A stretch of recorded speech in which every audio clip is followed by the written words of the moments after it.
Sosoknya sederhana, tapi tidak dengan pemikirannya. Pemikiran-pemikiran besar lahir dari dirinya yang penuh dengan kesederhanaan. 7 Desember 1947 menjadi saksi lahirnya seorang intelektual muslim, Dr. Andes Kiai Haji Salahuddin Habsyah MA. Semasa kecil beliau akrab dipanggil Sulhi. Anak dari pasangan Haji Abdul Wahab dan Haja Nyai Sa'adiyah itu kemudian tumbuh menjadi seorang agamawan sekaligus intelektual. Sosoknya akrab dipanggil Syekh. Pemahaman agama yang mendalam nampak dari spiritualitasnya yang kental. Pengetahuan ilmiahnya yang luas nampak dari rasionalitasnya yang melekat. Syekh adalah pimpinan yayasan dan pondok pesantren Darul Mustaqim, sebuah lembaga pendidikan yang menjadi bukti perjalanan dan perjuangannya.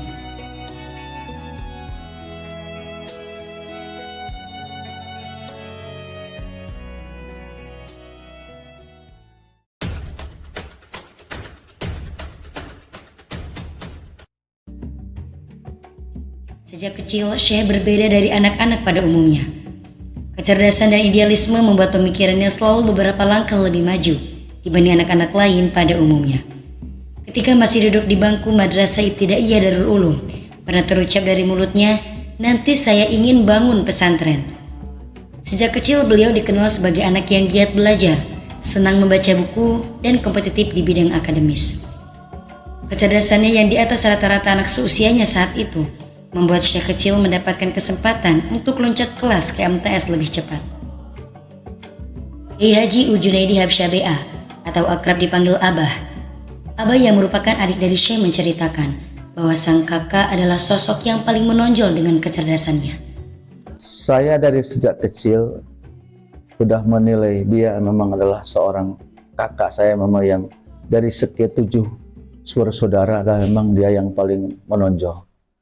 Dan memang kemampuan otaknya memang jauh daripada yang 6 orang itu, semuanya sudah 7 itu. Sehingga setelah juga menginjak kepada pendidikan pun dia memang orangnya seperti itu. Artinya orang ideal dan tidak pernah mengenal, dan dia kata Sunda memang ya teradek cicing, ya selalu bergerak aja dan tidak mengenal lelah, termasuk menjelang apa namanya itu umurnya kali memang ya kerja terus. Beliau ini memang gurunya banyak, ya. Tapi yang dia sering sebut yang saya dengar dan itu dia katakan, inilah yang guru yang paling banyak mendorong, memberikan motivasi dia belajar sampai apa namanya berakhir. Di antara itu adalah Kiai Ishaq Yahya, pimpinan Pondok Manbaul Ulum. Yayasan adalah itu Yayasan Marful Islam. Yang kedua adalah itu Syafi'i Hazami.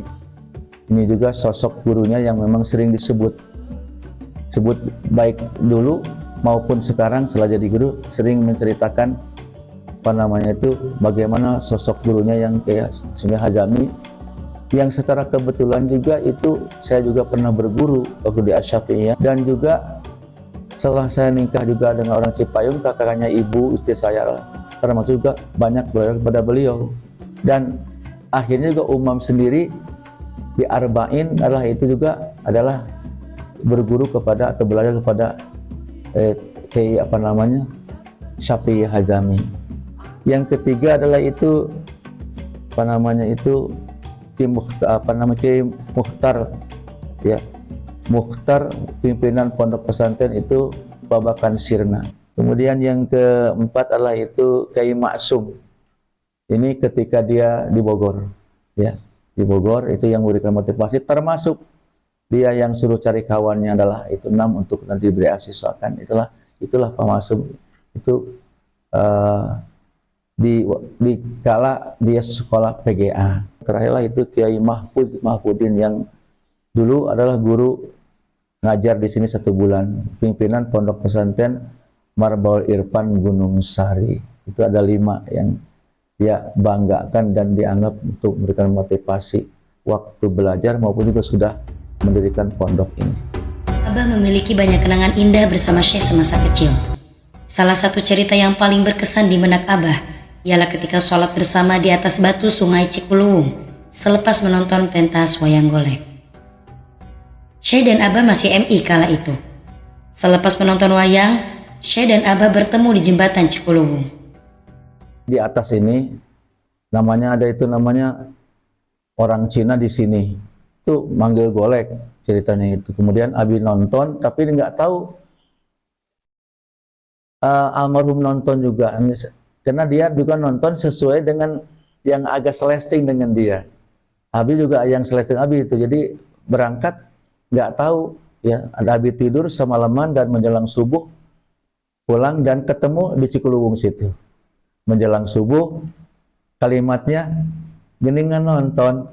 Iya, sudah. Ini akang nonton. Iya, saya juga nonton. Yuk kita sholat ya di itu ke Cikuluwung di atas batu tuh, sholat subuh berjamaah. Nanti orang tua, kalau kita tidak sholat nanti orang tua marah.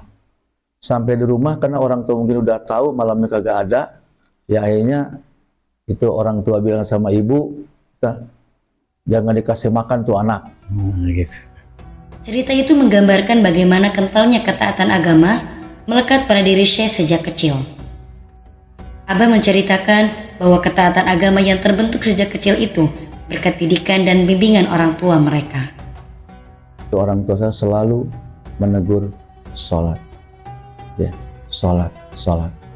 Sampai dewasa pun adalah itu senantiasa menegur sholat. Kemudian senantiasa menyuruh kerja.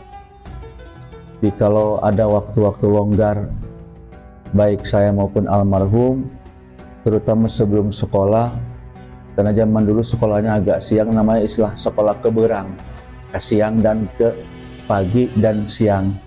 Itu sebelum sekolah itu adalah orang tua menyuruh kerja apa saja. Kemudian setelah pulang sekolah, itu juga adalah mengembala kambing. Sampai itu asar, menjelang asar baru kembali. Sehingga waktu itu ya Abi dan almarhum yang itu juga cari rumput dan itu mengembala kambing, dan andai kata orang tua memerlukan kambing untuk eka atau apa itu biasa suka tinggal ngambil aja di kandang. Kemudian jika makan senantiasa dianjurkan suruh bareng. Dan orang tua sudah mewadahi nasi, ya, kemudian makan bareng. Ya. Berikutnya lagi orang tua saya perhatikan sholat zuhur atau asar, maghrib sampai isya yang 5 waktu. Yang saya tahu dan saya dengar senantiasa mengucapkan Rabbana hablana min azwajina wa dzurriyyatina qurrata a'yun waj'alna lil muttaqina imama. Itu yang saya dengar waktu kecil, dan almarhum juga pasti mendengar karena memang itu suka sholat di belakang. Dan saya juga alhamdulillah termasuk almarhum ya juga senantiasa berdoa Rabbana hablana min azwajina wa dzurriyyatina qurrata a'yun waj'alna lil muttaqina imama. Abah adalah adik yang akrab dengan Syekh. Kenangan tentang sang kakak semasa kecil tidak pernah dilupakannya, selalu terekam dalam memorinya. Semasa almarhum masih kecil, yang paling kesan adalah dia tidak bisa naik. Kalau orang tua nyuruh ngambil kayu bakar, maka saya naik dan almarhum nunggu di bawah ya mengumikan kayu yang saya ambil. Yang kedua, kalau kecil itu kalau tidur selalu bersama-sama. Yang paling terkesan adalah dia suka pulang kehabisan biaya atau liburan, maka pulang ke rumah, kemudian ketika mau kembali, di situ saya antarkan beliau berjalan atas jalan ini sampai ke Racak. Dia di depan saya, dia pakai dasi, dia pakai seragam sekolah dan pakai sepatu. Saya di belakang manggul beras, dan kadang-kadang itu manggul dan tangan kanan ini juga membawa sesuatu seperti bongsang. Itu dari Nangkasari sampai ke Racak, dan saya antarkan sampai dia nanti naik mobil baru saya pulang.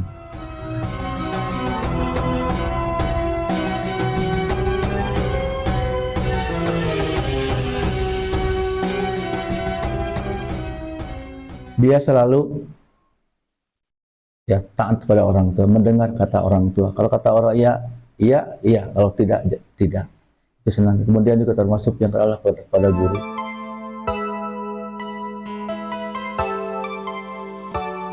Syekh tumbuh menjadi remaja yang kritis dan idealis. Pemikiran yang islami dan ilmiah membentuk idealismenya sejak remaja.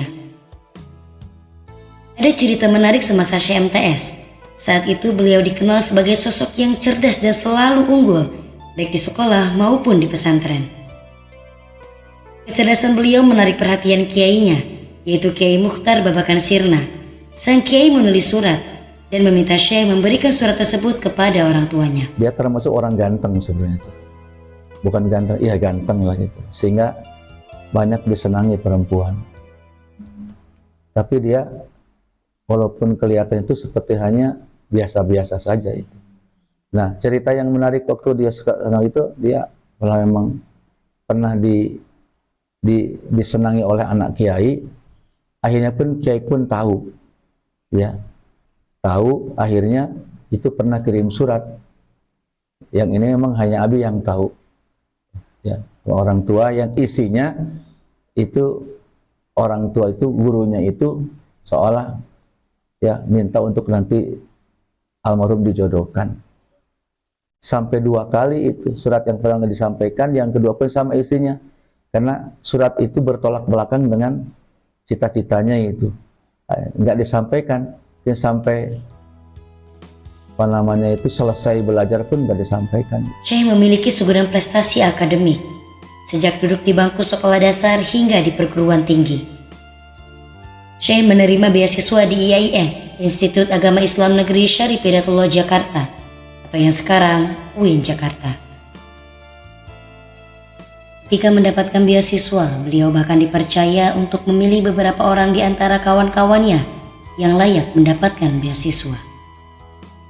Beliau memang dari 7 bersaudara ini memang adalah paling cerdas, dan dibuktikan memang dalam sekolah pun dia kelas 5 langsung pindah ke Sanawiyah, ya, kemudian Sanawiyah ke PGA, di PGA juga dapat angkatan dinas, ya, jadi uang saku dapat waktu di PGA. Setelah lulus PGA diangkat apa namanya itu sebagai pegawai, sebagai guru. Tapi waktu itu tugas gurunya tidak dilaksanakan oleh gurunya Pak Masum tadi, itu adalah itu kuliah ke IAIN Jakarta dulu sampai itu Sederhana Muda. Kemudian setelah itu dia apa namanya didorong oleh kiai tadi yang pertama tadi, Kiai Ishak, ya, dia mengatakan teruskan kuliahnya, mencari sekadar merek saja gitu kan, ya, untuk merek saja, teruskan kuliah sampai DRS diselesaikan seperti itu. Setelah itu udah berkiprah di pondok ini, ya, pernah ya berbicara sama saya ingin melanjutkan kuliah tapi nggak di UIN, karena di UIN itu ceritanya katanya yang udah DRS untuk S2 tidak perlu lagi kuliah lagi. Katanya dia bertahun-tahun nunggu-nunggu, ternyata itu kalimat itu nggak terbukti.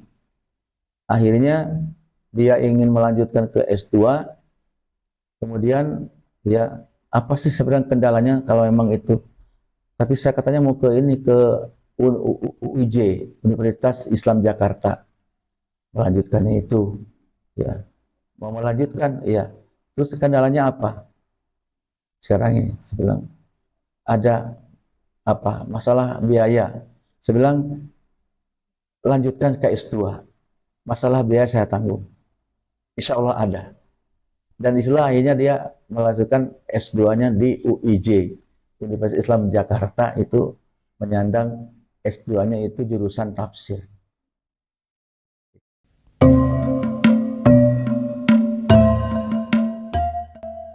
Semasa muda, Syekh tidak hanya aktif dan unggul di dunia akademik. Beliau juga aktif dan menunjukkan karakter kepemimpinannya di bidang sosial. Beliau pernah menjadi Ketua Himpunan Pemuda Desa Pamijahan atau HIFDA pada tahun 1975.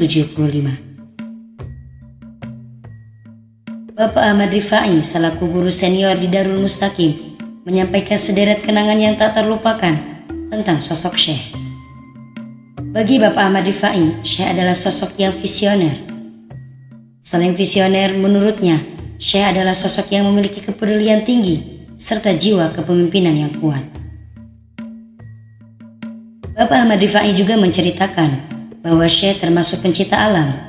Ia bersama Syekh pernah aktif dalam salah satu kegiatan lingkungan hidup, yaitu kegiatan lintas alam menuju Anak Kawaratu di Purwabakti. Dalam kegiatan tersebut, salah satu peserta kegiatan kakinya terkilir sampai tidak dapat melanjutkan perjalanan. Saat itu, Syekh langsung membuat tandu dari pohon dan memimpin teman-temannya dalam misi penyelamatan, menggotong rekannya tersebut agar bisa melanjutkan perjalanan pulang. Bapak Ahmad Rifai menyimpan banyak kenangan tentang Syekh. Ada 3 pesan dari Syekh yang tak mungkin ia lupakan. Pertama, selalu mengembangkan potensi diri. Kedua, keterampilan adalah modal penting dalam kehidupan. Dan ketiga, secara khusus, Syekh berpesan kepadanya, Safir tajid iwadon aman tufariku. Hijrahlah jika tempatmu sudah tidak nyaman. Syekh berhasil membangun Darul Mustaqim menjadi tempat nyaman bagi Bapak Ahmad Rifai. Sampai saat ini, ia masih mengajar dan meneruskan perjuangan.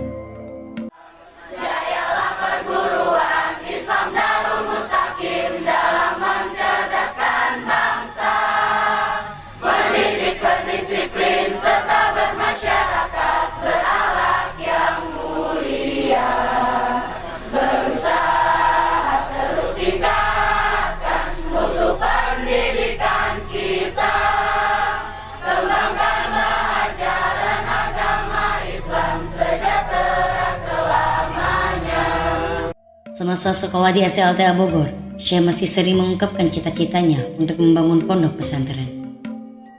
Ucapan Syekh tentang keinginan membangun pesantren selalu terkenang di kalangan teman-temannya. Keinginan kuat untuk membangun pondok pesantren terwujud dengan lahirnya Darul Mustaqim pada tahun 1977. Didirikan oleh Komunitas Kajian Islam PT Adikarya di Pasar Minggu, Jakarta Selatan.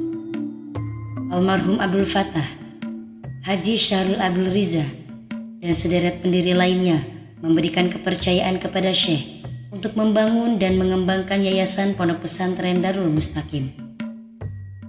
Dengan berdirinya Darul Mustaqim, Syekh berhasil mewujudkan impiannya membangun pondok pesantren.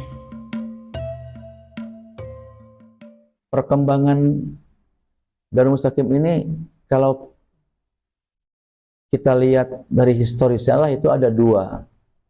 Satu, sejarah pendirian Darul Mustaqim ini yang didirikan oleh pegawai-pegawai Adikarya, di antara Haji Abdul Fattah, kemudian Pak Syarif Abdul Riza, kemudian Pak Maesuri, Pak Buwono, kemudian Pak Jazuli, dan juga Pak Suparman, yang semuanya itu adalah orang sebagai pendiri dan sekarang udah meninggal semuanya. Hanya mungkin ada satu namanya Pak Jazuli, mungkin masih hidup, tapi itu alamatnya nggak ketemu. Saya udah cari dengan Pak Ali waktu itu ke Jakarta, nggak ketemu. Nah, setelah itu ini yayasan mereka dirikan, itu nggak ada aktivitas kegiatan karena mereka pegawai kantor, tapi mereka orang yang notabene-nya bukan lulusan pesantren, tapi begitu mulia mereka ingin mendirikan pondok pesantren, tapi aktivitasnya nanti bergeraknya di desa. Tapi di desa mana? Nah, waktu itu mereka katanya beli di Jambu 2 hektar. Itu bertahun-tahun tidak ada manfaatnya itu. Ya akhirnya yang namanya Haji Nur Yaman, pegawai Adikarya, dia bukan pendiri dia, tetapi dia sebagai pelantara, menyampaikan bahwa di Adikarya ini, pengurus Adikarya namanya Syekh Nasrul udah mendirikan yayasan, udah sekian tahun tidak ada aktivitasnya itu. Akhirnya disampaikan kepada almarhum, direspon, kemudian dijajaki kepada pengurus yang waktu itu masih ada, akhirnya diterima dan diadakan pusi, namanya perkawinan. Waktu itu adalah di Cilengkong, resmi acaranya. Ada kepala desa juga hadir waktu itu, namanya, kita dulu waktu itu bikin yayasan Yasabihu itu. Kemudian itu dikawinkan, Darul Mustaqim sebagai laki-laki, Yasabihu sebagai perempuannya. Tapi itu lama-lama jadi nusyuz itu. Artinya cerailah begitu. Artinya memang Yayasabihu ini memang nggak berjalan, hanya nama saja. Tapi yang berjalan itu adalah Darul Mustaqim. Maka langkah pertama waktu itu setelah dikembangkan ini, langkah pertama saya bergerak itu, beliau bergerak awalnya atas di pemuda, ketua pemuda desa itu di situ menyatukan dengan masyarakat, dan akhirnya sudah saya pulang tadi tahun 80 untuk mengembangkan ini yayasan. Sejarah perkembangannya Darul Mustaqim, saya menjajaki ke Cilengkong dengan ibu dan istri saya berdua ngajar selama 1 tahun untuk menjajaki sebenarnya di mana Darul Mustaqim akan berkiprah itu, Cilengkong kah atau di mana. Setahun saya bergerak dengan istri saya sambil menyelam orang-orang Cilengkong, dan ternyata setelah setahun ada kesimpulan bahwa Cilengkong adalah tidak atau bukan jodohnya. 80 sampai 85 di situ berdirilah Sanawiyah. Sanawiyah, ya, almarhum ngomong, saya bertanya, siapa kepala sekolahnya? Ya ente. Ya. Berjalan lagi Sanawiyah, udah mau kelas 3, diri situ adalah Aliyah. Saya bertanya lagi, siapa kepala sekolahnya? Ya ente. Kok ente terus? Saya bilang, gak yang lain. Habisnya siapa? Nggak ada. Akhirnya saya menyandang itu kepala Sanawiyah Aliyah itu selama 10 tahun, wakilnya Pak Jayanul Iman. Ya, kemudian di situ berdiri TK, juga lagi berdiri MI dan juga pesantren sampai sekarang. Dan waktu itu tahun 80 bicara kita bikin lembaga, ternyata Allah buktikan inilah Darul Mustaqim. Nggak terbayang Darul Mustaqim, dan berapa jengkah tanah nggak ada. Sekarang sudah ada 3 hektar kurang yang sekarang ada dikelola. Inilah sejarah perkembangan Darul Mustaqim. Pesantren adalah aset umat. Pesantren adalah milik masyarakat. Pesantren adalah milik umat Islam di mana saja berada. Oleh karena itu, bila Bapak, Ibu, saudara sekalian merasa bagian dari umat Islam, maka mari kita bangun pondok ini. 1980 tepatnya, tapi sebelumnya udah ada. Itu tepatnya memang 1980. Ketika itu waktu saya udah sarjana muda. Di situ dia udah sampaikan cita-citanya itu bahwa kita sudah dibelajarkan sama orang tua, sudah dipesantrenkan, sudah sekolahkan, harus kita pulang. Pulang kita ke kampung harus bikin lembaga. Dan saat itu tidak tergambar lembaga apa. Dan tanya di mana, kita tidak tahu. Seperti itu. Kalimatnya apa? Ya, sekarang ente duluan pulang, saya belakangan. Kita bikin lembaga. Kebetulan kita punya tanah yang di atas di sini, itu cita-cita yang jangka pendek beliau itu. Saya ingin buat pondok putri. Tuh. Yang kedua adalah ingin membangun universitas ataupun kampus. Cita-cita beliau itu. Untuk hal pendidikan di pesantren. Dan yang ketiga, ingin menjadikan Darul Mustaqimullah tempat lahirnya para alim ulama. Itu Abi bukan seorang ustadz. Kita nih, Abi pribadi bukan pembelajar yang baik.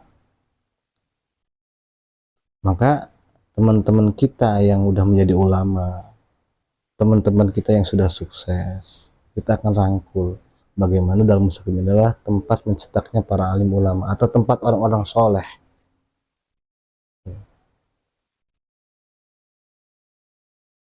Itu salah satu cita-cita beliau lah, di antara jutaan cita-cita. Ternyata sekarang adalah saya duluan, ente belakangan. Inilah merupakan beban yang harus saya pikul. Berarti saya harus melanjutkan lembaga ini yang dulunya sama-sama, sekarang ternyata kalimat dulu ente duluan saya belakangan, sekarang adalah saya duluan ente belakangan. Mudah-mudahan ini saya bisa melanjutkan jilid kedua ini. Almarhum itu menginginkan jangan sampai pondok ini mati.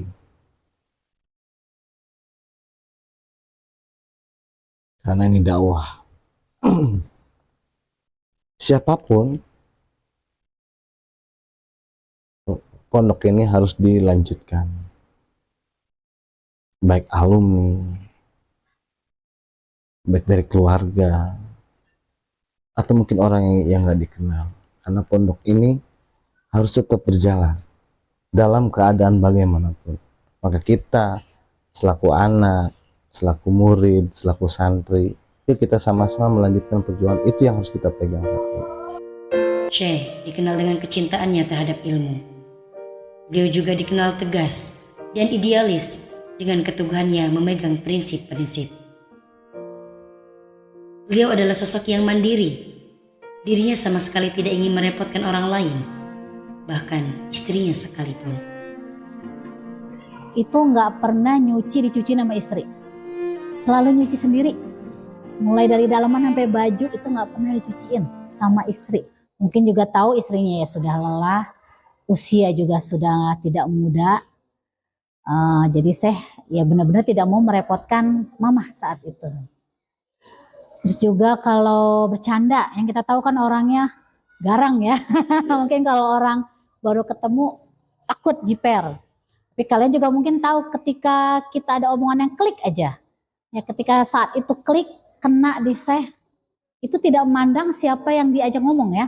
Mulai dari anak kecil, mau pakaian selengean pun, sekelas preman pun kalau omongannya udah nyambung, itu pasti akan betah ngobrol sama beliau.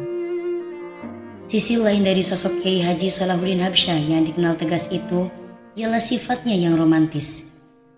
Syekh dikenal sebagai sosok yang sangat mencintai istrinya, Hajah Siti Nurjanah. Ketika sang istri wafat meninggalkannya, Syekh bahkan menuliskan perasaannya hingga berlembar-lembar. Ia sangat mencintai istrinya, dan cinta itu diutarakan dengan romantis. Ternyata saya itu orang yang romantis. Mungkin kamu sebagai murid tahu ya, saya pernah otrak-otrek bikin puisi. Nah, anak Alia juga sering ngomong bikin puisi. Terus bahkan waktu almarhum mama meninggal ya, itu 7 hari saya bikin buku keluh kesah ungkapan hati kepada seorang istri.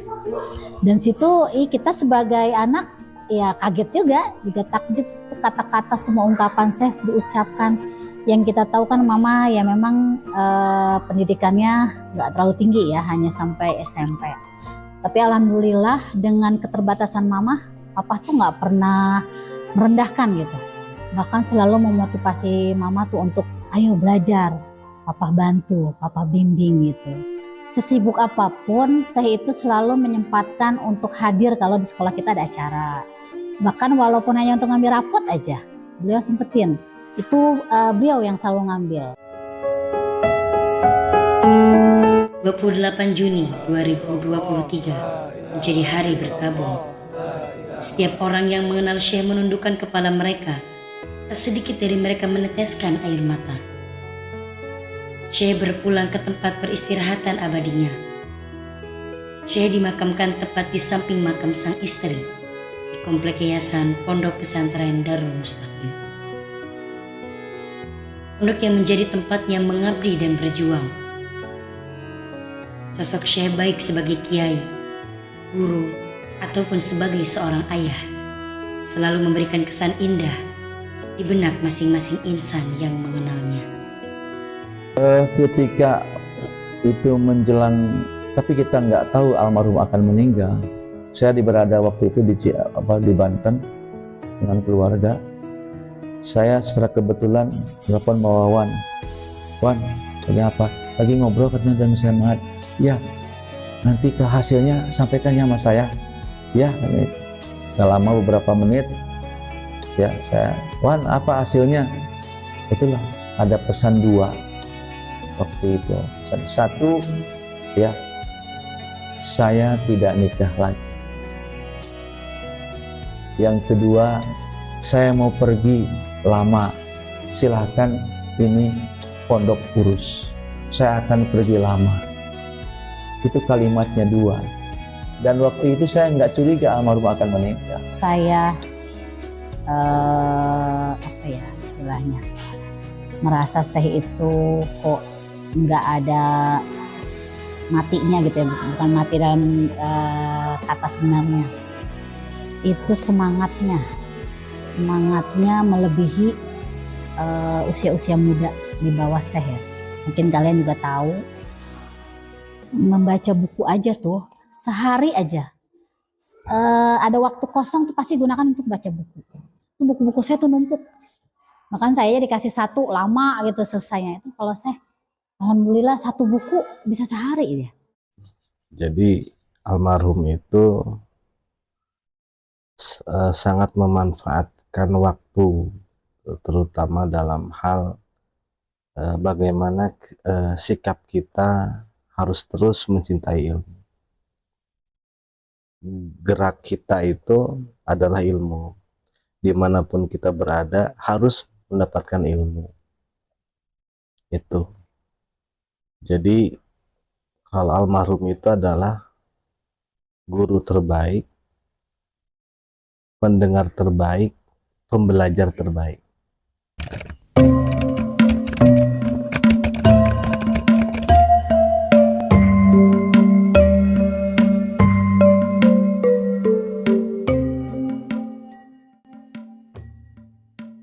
Waktu ke Dufan.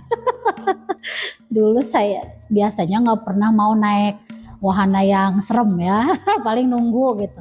Nah saat itu naik yang turun itu kereta ke air apa tuh namanya? Kora-kora ya apa ya? Ya roller coaster.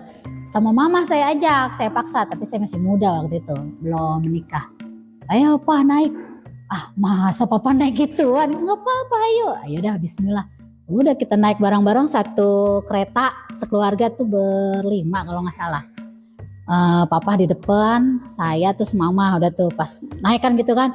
Tuh bawa astagfirullahaladzim, kita kan sebagai anak muda biasa teriak-teriak ya. Ya jangan teriak-teriak, istighfar ya. Yang nggak seru Pak kalau teriak katanya. Udah pas naik astagfirullah. Pas naik di atas turun ke bawah. Kita teriak lepas kan, astagfirullah. Waktu itu ini kenangan yang membentuk Abi. Kenapa Abi itu berpeci lah ya, katakan yang sederhana. Sehabis menikah, Abi itu seminggu setelah menikah itu, kalau di Sunda itu namanya ada kunjungan balasan. Jadi kunjungan dari pihak perempuan ke pihak laki-laki. Waktu itu kan Abi bawa mobil dan nggak pakai peci gitu kan. Secara otomatis kan kalau kita bawa mobil itu kan kalau kacanya dibuka kan jadi rambut jadi jugjurug ya. Kalau bahasa Sunda itu jugjurug gitu. Nah waktu di masjid ini, waktu itu di Masjid Putri itu Abi ditepak sama almarhum. Tak geus ulah dudugulan wae. Waktu itu dia udah menyandang, udah gelar DRS. Tapi waktu itu kan kuliahnya memang lambat sampai 5 tahun. Dari 71 kemudian di situ ada yang pesan adalah ente harus melanjutkan kuliah, orang tua masih mampu. Ya, saya mau melanjutkan, harus melanjutkan kuliah. Tapi saya tidak kuliah di Universitas Negeri, tinggal di Asyafi'iyah saja. Tapi saya berniat kuat untuk tidak meminta biaya daripada orang tua. Ingin biaya sendiri, dengan modal saya bisa ngajar, alhamdulillah. Dan ini juga berkat beliau, waktu itu ngajar di Asyafi'iyah berhenti dan dimarahi oleh Ustazah Tuti Alawiyah, anaknya Kiai Abdul Syafi'i, ya ngacak-ngacak. buku aja katanya mulu-mulu berhenti. Hari ini saya berhenti, ada gantinya. Maksudnya ke Abi itu. Benar, iya, ada ganti. Hari ini saya berhenti, ada ganti. Nah, akhirnya saya ambillah ikut upgrading foto waktu itu 1 minggu, dan akhirnya saya melamar dan saya dites baca kitab, akhirnya dianggap lulus jadi guru, dan akhirnya guru ya itu disilahkan kuliah, dan kuliahnya gratis.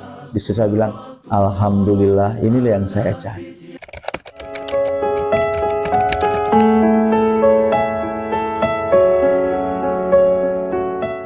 Ya sebenarnya sih saya pengen beliau masih ada ya di sekitar kita, karena memang masih banyak rencana-rencana beliau yang belum terlaksana. Saya juga berharap ya beliau panjang umur ya. Cuma ya sekarang ya takdir sudah berkata lain. Saya juga minta maaf pada beliau, sampai akhir hayatnya belum bisa bikin beliau bangga. Mudah-mudahan beliau bahagia. Ya, Papa itu orang yang baik. Setegas, segalak apapun kata orang, tapi beliau contoh yang baik buat kami. Ya ada memang ya, kita kan dari kecil memang terus bersatu sampai ini. Memang setelah ini memang ada hal-hal yang memang yang kita tidak sejalan pemikiran. Ya. Tapi waktu itu tidak sampai ya, pernah ya saya mengatakan bahwa saya pun adalah manusia, punya pemikiran yang mungkin berbeda. Dan waktu memang sampai agak meluap karena memang beda pendapat. Tapi beda pendapat itu bukan berarti berantem. Ya. Sekalipun ada juga mengatakan memang sering berantem, sebenarnya bukan. Ya. Itulah patokannya apa? Saya selalu pakai, dan ini juga dari beliau sebenarnya, kata-kata mantan Menteri Agama namanya Profesor Mukti Ali, agree in disagreement, sepakat dalam perbedaan. Terima kasih ya atas ilmunya, dan minta maaf kita belum bisa menjadi santri yang terbaik.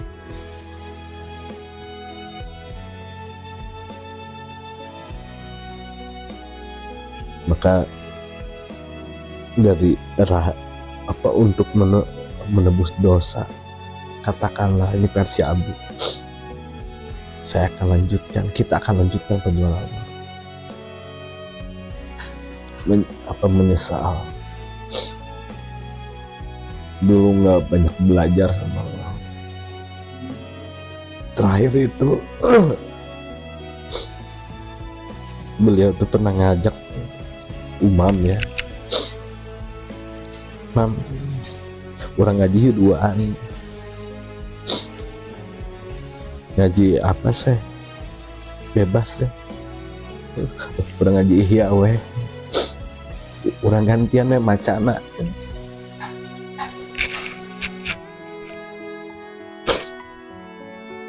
Umam baca, gua dengerin, gua baca, Umam dengerin. Kata Abi embung saya anu baca, Umam nggak dengerin, oke gampang kan.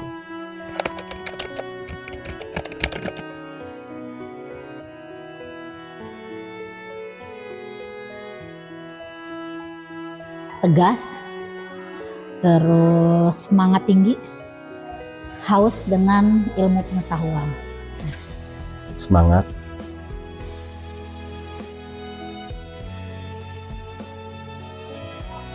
tegas, disiplin.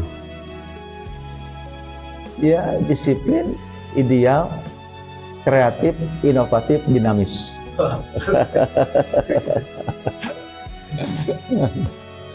yang saya nggak bisa niru beliau. Ya.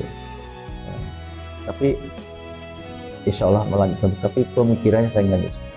Ya. Kalau saya analogan apa, beliau 100 watt, saya mungkin 10 watt.